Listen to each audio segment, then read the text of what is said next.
गा सकूं गुरुनाम गुण, यह सोचना ही व्यर्थ है। गा सकूं गुरुनाम गुण, यह सोचना ही व्यर्थ है। करोड़ों जिह्वा भी नहीं गा सके, मेरी क्या सामर्थ्य है। राजस्थान में कण कण रेत के, गिनना उन्हें संभव। समंदर की सभी बूंदों को गिनना भी यहाँ संभव। गुरुनाम गुणों को गिनना मुझे लगता नहीं संभव, मुझे लगता नहीं संभव, मुझे लगता नहीं संभव। चंदन की खुशबू, फूलों का हार। चंदन की खुशबू, फूलों का हार,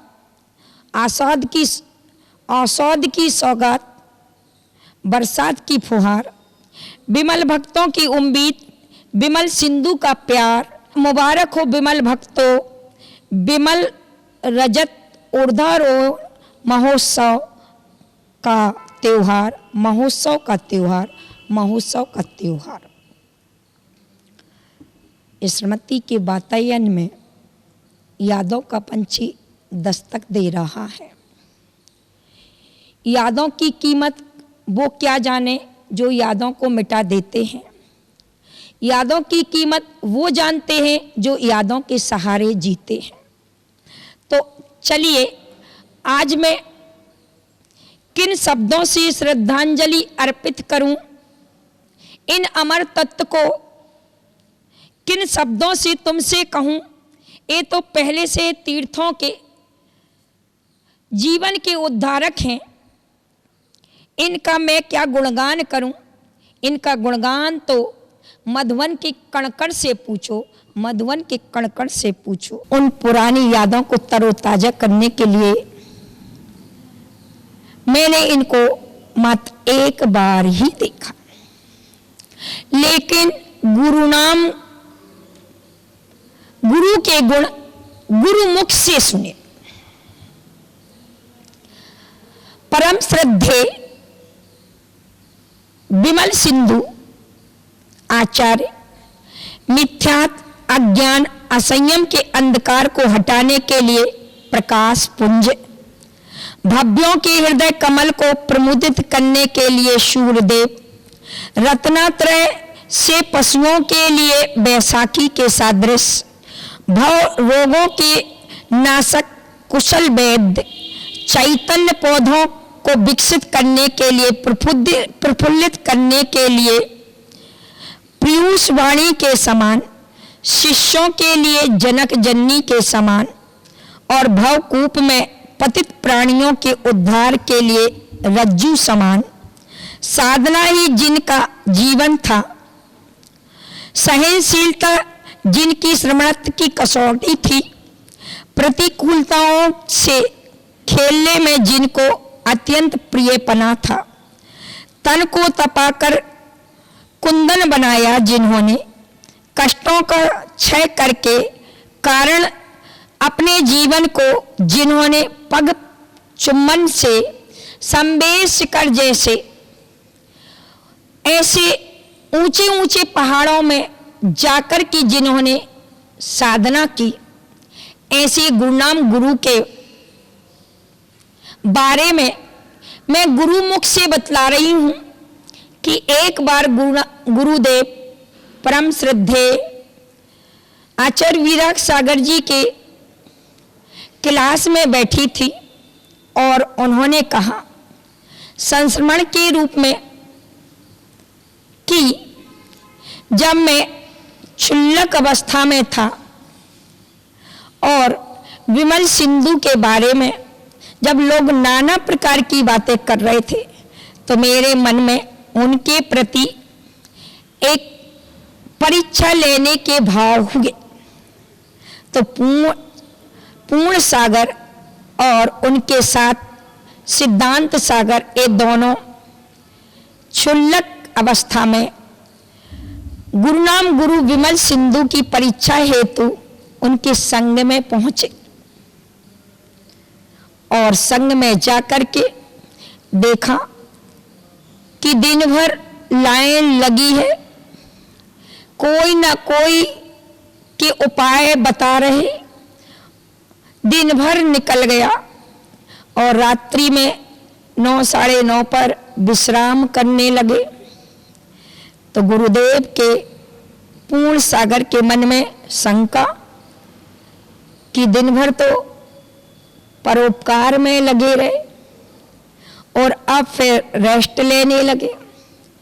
9 साढ़े 9 पर विराम अर्थात सोए और 11 बजे के करीबन उठ गए और उठने के बाद मुख करके और कुछ आवाज आने लगी। गुरुदेव लेटे थे, बहाना बनाए कुछ ना कुछ तो है, तो उनके मन में आया कहीं ऐसा तो नहीं ये पैसे जो श्रावक दे गए वो गिन रहे हैं, ये मन में आया। और जैसे ही गुरुदेव के मन में आया, उन्होंने डर के कारण कुछ कहा तो नहीं, लेकिन टालते टालते लगभग 1 से 1:30 2 बजे के बीच में कोई ना कोई बहाना करके और देखने पहुंच गए। क्या देखने पहुंच गए और जैसे आहट मिली उनके मन में आया कहीं ऐसा ना हो कि कुछ और सोचने लगे और पीछे के पीछे लौट गए। इसके पश्चात फिर 1 घंटे 1.5 घंटे के बाद 3 साढ़े 3 4 के बीच में पुनः आवाज आ रही थी। अब तो सहन नहीं हुआ और जाकर के बहाना बनाया और पूछने के उद्देश्य से चले गए। देखा तो क्या कर रहे थे, अर्थात एक एक पत्थर को गिन गिन करके रख रहे थे।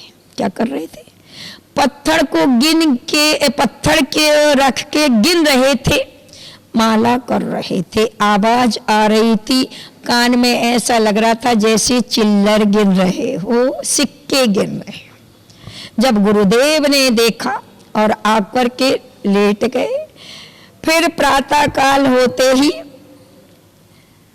गुरुनाम गुरु विमल सिंधु ने कहा कि रे पूर्ण, तूने ले ली मेरी परीक्षा।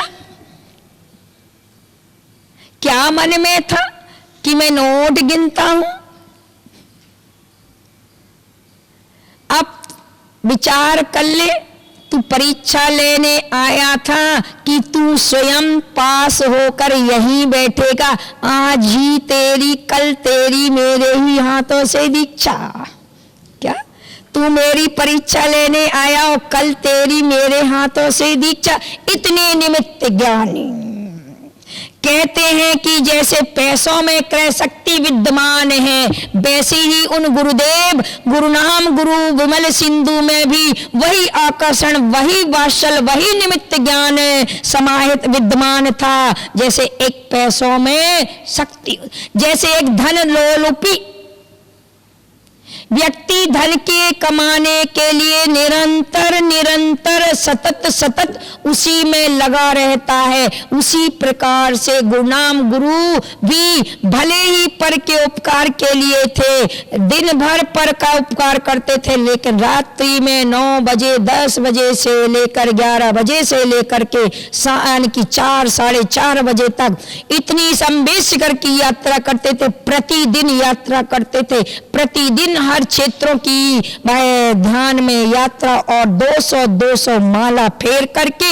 अपनी साधना करके तब उन्होंने अपना इतना ज्ञान प्रखर किया। आचार्य भगवंत कहते हैं कि जैसे आकाश समस्त भूमियों का आगाज है, भूमिया का आधार देश है, देश का आधार सागर है, उसी प्रकार से गुरुनाम गुरु विमल सिंधु के अंदर भी सागर सम गुण थे। उनके गुणों का अगर वर्णन किया जाए, संयम, तप, त्याग, वात्सल्य, ज्ञान, अगर इनके एक एक गुणों का अगर वर्णन किया जाए तो इनकी जीवन शैली कोई पकड़ नहीं पाएगा। जैसे आचार्य भगवंत कहते हैं कि यदि चूहा कपड़ा काटता है तो बंटा झार होता है, और यदि वही कपड़ा दर्जी काट देता है तो बेड़ा पार होता है। उसी प्रकार से गुरुनाम गुरु विमल सिंधु, उनकी विमलता देखिए, देखने में लगता था कि इनका जीवन कट रहा है, लेकिन उनका जीवन अज्ञान में नहीं ज्ञान में कट रहा था, गुणों में कट रहा था। लोग अज्ञानी जो होते हैं वह जीवन को तमाशा बनाते हैं, लेकिन जो ज्ञानी होते हैं वो जीवन को तीर्थ बनाते हैं। आज वही तीर्थ स्थान पर जाकर के उन्होंने संबेशकर जैसे तीर्थ स्थान पर जाकर के अपनी तपस्या का चरमोत्तम पाया, और 29 दिसंबर में जाकर के अपने तन का विमोचन उसी किस्में, उसी संवेद शिखर में जाकर के किया। ऐसे गुरुनाम गुरु के बारे में क्या क्या कहूं, ऐसे कई उदाहरण उनके आते हैं। एक तो मेरे जीवन का साक्षात 91 का एक उदाहरण है। गुरुनाम गुरु जब विमल सिंधु के साथ, विमलता के साथ जब सागर में अपना संग लेकर के पन्ना में संग लेकर के आए, और फिर चलते चलते वह श्रीयांशगिरी क्षेत्र पर पहुंचा। उस क्षेत्र पर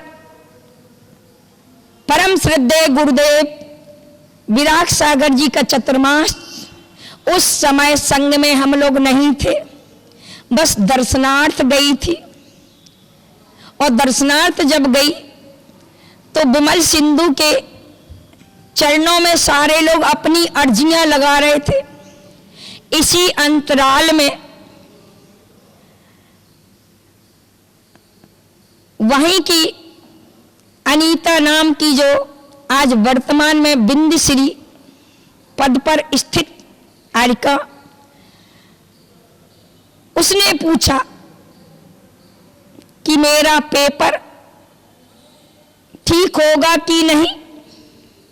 एक दिन पहले और दूसरे दिन वो गई तो डायरेक्ट बोलने लगे कि तू पेपर बिगाड़ के आ गई, सप्लीमेंट्री आएगी। क्या कहा? ए पेपर में तुझे सप्लीमेंट ही आएगी, जैसा रिजल्ट आया और उसी पेपर में अर्थात उसी सब्जेक्ट में उसकी सप्लीमेंट ही। मुझे देखते ही कहा, क्या सोच रही है तू, कितना भी प्रयास करेगी फैशन और व्यसन में घूमने का, लेकिन तेरा नाता तो इस सिंधु से है।